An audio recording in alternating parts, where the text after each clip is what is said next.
Media silent as Christian extremists slaughter Muslims in Central Africa. Hundreds of civilians are seeking refuge inside a mosque in the Central African Republic, CAR's border town of Bangassou, Reuters reports.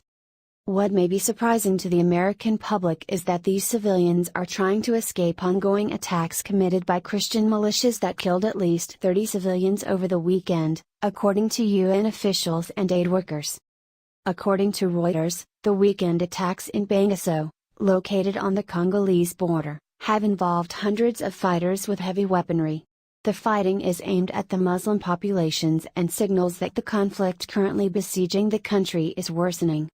The situation is extremely deplorable and we are doing everything to rapidly retake control of Bangassou, MINUSCA, the UN mission, Chief Parfait Wananga Inyanga told Reuters in an interview. According to Wananga Inyanga, many of the fighters are child soldiers who appear to be under the influence of drugs.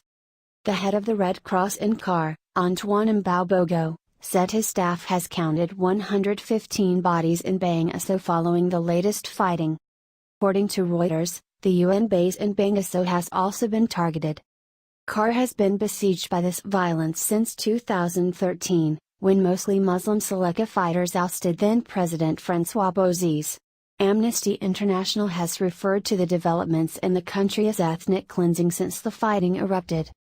As this conflict rages on, however, don't expect the corporate media to pay too much attention to it anytime soon. It doesn't fit the mainstream narrative that only majority Muslim countries deploy groups of extremists that terrorize civilians. In 2015, the UN Development Index rated CAR as having the lowest level of human development. It was ranked dead last. The country is the world's 12th largest producer of diamonds and is home to a secretive, bloody gold trade and also harbors mineral, uranium, and oil reserves. Liberation might be just around the corner, though the country's majority Christian population might exclude it from the US military's war on terror narrative. According to Reuters, the UN base in Bangassou has also been targeted.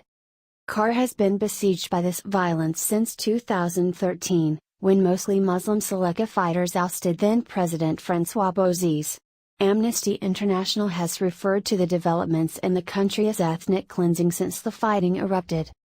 As this conflict rages on, however, don't expect the corporate media to pay too much attention to it anytime soon. It doesn't fit the mainstream narrative that only majority Muslim countries deploy groups of extremists that terrorize civilians. In 2015, the UN Development Index rated CAR as having the lowest level of human development. It was ranked dead last. The country is the world's 12th largest producer of diamonds and is home to a secretive, bloody gold trade and also harbors mineral, uranium, and oil reserves. Liberation might be just around the corner, though the country's majority Christian population might exclude it from the US military's war on terror narrative. Trump to announce $350 billion arms deal during Saudi Arabia visit. Over the past few weeks there have been multiple reports of President Trump planning to unveil a massive arms sale to Saudi Arabia during his Riyadh visit, and the figures have kept rising. What was $100 billion earlier this week is now, according to the most recent reports, $350 billion. That would make it one of the largest arms deals in US history, and realistically in world history, and indications are that President Trump intends to present this as part of the push for the creation of Arab NATO, and by extension make it about Sunni Arabs confronting Iran. This single deal would dwarf President Obama's arms deals throughout his entire term in office, which are estimated at $200 billion, and are themselves the biggest amount of arms sales by any administration in the post-war era. Saudi Arabia was a large buyer then, as well. With Saudi Arabia locked in a seemingly endless war in Yemen, they're going to continue to throw money at more costly US munitions and weaponry in hopes of winning what they thought would be a simple war, and all indications are that the current administration will be just as eager as the last one to sign off on them. Gas-powered cars will vanish in 8 years, big oil will collapse, Stanford study. In early May, Anti-Media reported on a new study published by a Stanford professor claiming vehicle ownership will drop 80% by 2030. That study, as the Telegraph wrote this week, has been making the rounds in environmental circles and in the boardrooms of companies with a stake in the fossil fuel game.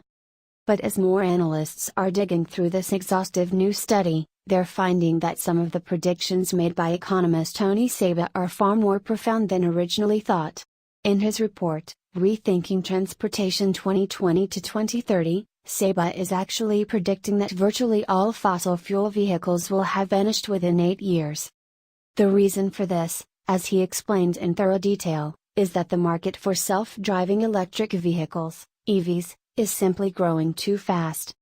What the cost curve says is that by 2025 all new vehicles will be electric, all new buses, all new cars, all new tractors, all new vans, anything that moves on wheels will be electric, globally, Professor Seba writes in his report.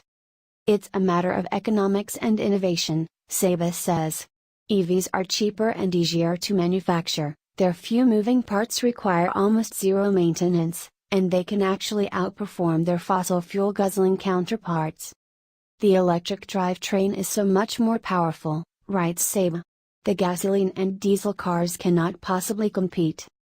The professor says the only thing currently stopping this grand shift to electric is consumer price. Seba says the tipping point will come in the next few years when the cost of an EV will be down to around $30,000. But by 2022, when low-end models are $20,000, the changing tide will be unstoppable. In the near future, only nostalgics like car collectors will have a use for the old models, Seba predicts. It will gradually become harder to find gas stations or mechanics who know the intricacies of the far more complicated machines.